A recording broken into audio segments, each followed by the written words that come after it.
একদিন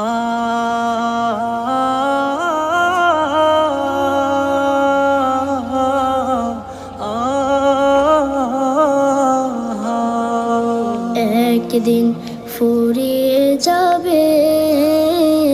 আসসালামু আলাইকুম ওয়া রাহমাতুল্লাহি ওয়া বারাকাতুহু। কাছে কিংবা দূরে, দেশে বিদেশে যারা এই হঠাৎ করে লাইভে আসা এবং যুক্ত হয়েছেন সকলকেই আসসালাম, শুভেচ্ছা। আরো একবার আপনাদেরকে আসসালামু আলাইকুম রাহমাতুল্লাহ।